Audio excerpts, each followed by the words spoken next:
محبت کے ساتھ منا رہے ہیں۔ اللہ اپنی بارگاہ میں ہماری اس عقیدت کو قبول فرمائے۔ حضرات، کافی ذکر خیر ہوا، مرشدان برکت کی تاریخ کو پیش کیا گیا، لیکن ضروری یہ ہے کہ ہم سچوں کے راستے کو اپنائیں، اس پر عمل کرنے کی کوشش کریں۔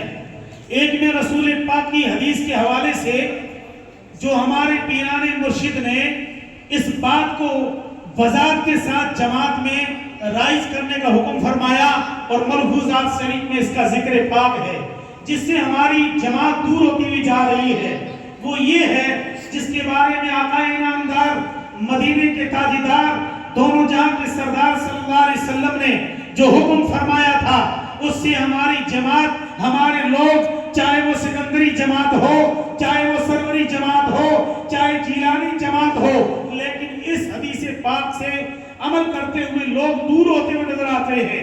وہ کون سا عمل ہے؟ میں آپ کو بتانا چاہتا ہوں، وہ عمل یہ ہے کہ جب بھی ہمارے لوگ کسی کے گھر تشریف لے جاتے ہیں تو بالکل بغیر سلام کیے ہوئے ڈائریکٹ ان کے گھر کے اندر داخل ہو جاتے ہیں۔ ہمارے پیر و مرشد نے یہ حکم فرمایا ہے کہ اگر تم کسی کے گھر جاؤ تو پہلے سلام کرو، اگر سلام کا جواب ملے تو اندر داخل ہو جاؤ، ورنہ باہر سے ہی واپس رجوع ہو جاؤ۔ یہ طریقہ مصطفیٰ جان رحمت کا ہے، یہی طریقہ ہمارے پیر و مرشد نے ہمیں عطا فرمایا ہے، اس پہ عمل کرنے کی کوشش کریں۔ اور بڑی بڑی تاریخیں، بڑا بڑا ذکر آپ ابھی سماعت کر رہے تھے، لیکن آپ اس پیران پاگارہ کی سیرت پہ عمل کریں اور سچی عقیدت کو دل میں رکھیں کہ مرشد روزے دھنی رحمت اللہ علیہ کوئی عام شخصیت نہیں۔ کسی بھی تاریخ کو اٹھا کر کے آپ اس کو پڑھنے کی کوشش کریں تو پیران پاگارہ کا ایک ایک تاریخ کا ورق ہمارے لیے نصیحت آمیز ہے۔ کون پیران پاگارہ، کون روزے دھنی رحمت اللہ علیہ؟ تو میں تاریخ کے حوالے سے بتانا چاہتا ہوں کہ روزے دھنی جس نے سمجھا، حقیقت میں وہ روزے دھنی ایسے ولی کامل گزرے کہ ایک مرتبہ لار کے سفر میں میرے پیر و مرشد نکلتے ہیں تو میرے آقا جہاں تشریف لے جاتے تھے وہاں بدعقیدوں کو آپ راہ گامزن پر ڈال دیتے تھے اور یہ بتا دیتے تھے کہ حق یہ ہے اور باطل یہ ہے۔ اس زمانے میں بھی اختلاف تھا، لوگ ایک دوسرے کو نہیں مانتے تھے اور اولیاء کرام کے بھی مخالف تھے۔ تو میں بتانا چاہتا ہوں، یہ نقل محفوظہ شریف میں موجود ہے، میرے پیر کامل لار کے سفر سے نکلے اور کسی دعوت میں تشریف لے جا رہے تھے، تو جب پہلے دن دعوت منظور ہو گئی تو وہاں کے باشندوں کو پتا چلا کہ اللہ کے ولی کامل تشریف لا رہے ہیں، تو ادب کرنے والے ادب کرتے ہیں، بے ادب اس وقت بھی موجود تھے اور بات بھی موجود تھے۔ آج بھی بے ادب کچھ لوگ ہیں، لیکن ادب سے سب کچھ ملتا ہے۔ اسی لیے کہنے والے نے فرمایا با ادب با نصیب، بے ادب بے نصیب۔ لیکن میرے پیر کامل کا جب یہ تاریخ طے ہوئی کہ ادھر تشریف لے کر کے آ رہے ہیں تو دیکھا کہ راہ میں کئی لوگ کھڑے ہیں، انتظار کر رہے ہیں۔ انہی میں سے ایک ہمارے حلیے میں، دیکھو مولوی لوگ سب ہوتے ہیں، عالم سب ہوتے ہیں، انداز اور عقیدہ الگ الگ، لیکن اس میں ایک ایسا عالم جو اپنے آپ کا بہت بڑا عالم کہلاتا تھا لیکن عقیدہ اس کا باطل تھا، جس کو ہماری زبان میں ہم وہابی کہتے ہیں یا بدعقیدہ گمراہ کہتے ہیں۔ ان میں سے ایک عالم کھڑا ہوا اور اپنے طلبہ کو بلایا کہ ادھر آؤ ہمارے پاس میں۔ انہوں نے کہا استاذ حکم فرمائیے کیا ہے؟ فرمایا حکم یہ ہے کہ آنے والا ایک پیر آ رہا ہے جسے لوگ روزے دھنی رحمت اللہ علیہ کے نام سے یاد کرتے ہیں، دیکھتے ہیں کہ یہ کیسا کامل پیر ہے، اس کی کرامت کا ڈنکا تو پوری دنیا میں بج رہا ہے، لوگ ان کے قدموں کی خاک کو اٹھا کر کے اپنے سروں پر رکھتے ہیں، یہ اگر پیچھے چلتے ہیں تو لاکھوں مریدین پیچھے چلتے ہیں۔ مسئلہ کیا ہے؟ آج اپن کچھ مذاق کر لیتے ہیں، یہ کیسے پیر ہیں؟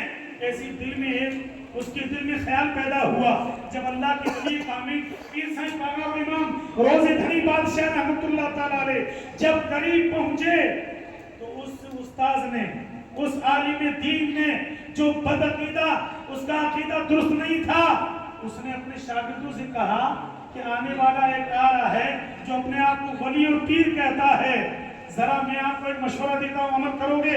کیا مشورہ؟ کہ آنے والا جو آ رہا ہے جب وہ تشریف لائے تو تم سارے شاگرد عرض کرنا کہ آقا ایک انتقال ہو چکا بچے کا جنازہ آپ پڑھائیے، جنازہ آپ پڑھائیے۔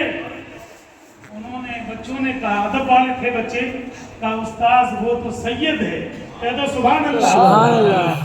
اس کو کلنگی جو ملی ہے ان کے گھرانے کو وہ نبی پاک کے گھرانے سے ملی ہے. ان کی شان بہت بڑی ہے. اسے لوگ روزے دھنی کہتے ہیں. وہ ولی کامل ہے. آپ کیا کر رہے ہو؟ کہ نہیں میں جو کر رہا ہوں صحیح کر رہا ہوں. اس لیے کہ وہ بہت بڑی باتیں کرتے ہیں.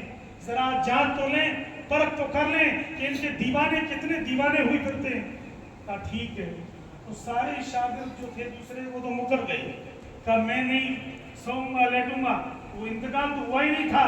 ایسے ہی چادر ڈال دوں گا, چارپائی رکھ دیں گے, جنازہ کہیں گے اے اللہ کے ولی آپ پڑھا لیجئے.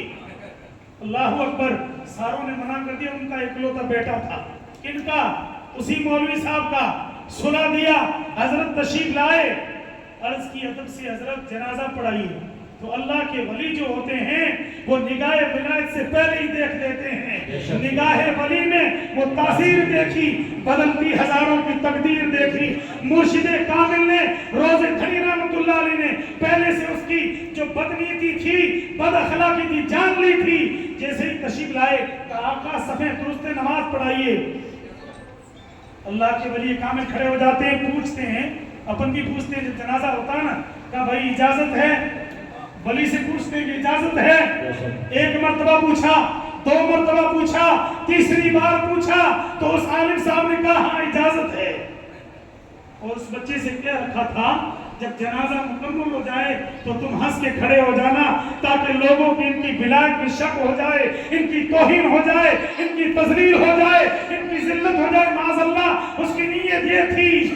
اللہ کے ولی کامل نے ہاتھ اٹھایا, نماز کی نیت کی, 1 رکعت ہوئی, دوسری رکعت وہ ایک نیت, ایک تکبیر پڑھی, دوسری تکبیر پڑھی, چاروں تکبیریں مکمل پڑھی, لیکن کوئی حرکت نہیں. اللہ اکبر. کوئی جنبش نہیں. جیسے ہی سلام پھیرا اس عالم صاحب نے پردہ ہٹایا تو کیا دیکھتے ہیں, جو جس کو سلایا تھا اس کی تو روح نکل چکی ہے. استاد اللہ کے ولی قدموں میں گر کے کہنے لگے یہ کیا ہو گیا؟ کہا جس رب کے ولی کو تو نے پہچانا نہیں, یہ جو ہے امام حسین کی اولاد ہیں, حضرت فاطمہ الزہرا کے لگتے جگر ہیں, ان کو جو کچھ ملا ہے رسول کی عطا سے ملا ہے. یہ میرے مرشد کامل کی نگاہ ولایت تھی. تو حضرات کہنے کا مقصد یہ ہے, جو اللہ کے ولی ہوتے ہیں وہ اپنی نگاہ ناز سے کایا ہی پلٹ دیتے ہیں, اور جو ان کی ذلت کرنا چاہتا ہے خدا انہیں دنیا اور آخرت میں ذلیل و رسوا کر دیتا ہے. تو کہنے کا مقصد یہ ہے آپ سچے پکے مرید بن کر کے رہیں اور شرک سے بچنے کی کوشش کریں. جو ہمارے یہاں پر یہ بہت بڑا شرک چل رہا ہے, جن کی نشاندہی علماء اکرام ابھی کر رہے تھے, یعنی ہمیں کسی اور کی پوجا نہیں کرنی, چاہے خیتوال کی شکل ہو, ابھی طلبہ بھی آپ کو میسج دے رہے تھے, چاہے کسی اور درخت کی شکل ہو, اس کی پوجا ہم نہیں کریں گے. ہمارے پیر کامل نے یہی میسج دیا, ایک اللہ کی عبادت کریں, رسول پاک کی اتباع کریں, تاکہ تمہاری زندگی یہاں بھی کامیاب ہو اور آخر میں بھی اللہ تمہیں کامیابی عطا فرمائے. میں رب کے دربار میں یہی دعا کرتا ہوں کہ مولا تعالیٰ ہمیں مرشد پاک کے مشن پر چل کر کے اپنی زندگی کو گزارنے کی اللہ پاک توفیق رفیق عطا فرمائے. الہ العالمین مرشد برک چکری بادشاہ رحمت اللہ علیہ کے نقش قدم پر چل کر کے ہمیں رائے راست پر چلنے کی توفیق رفیق عطا فرمائے اور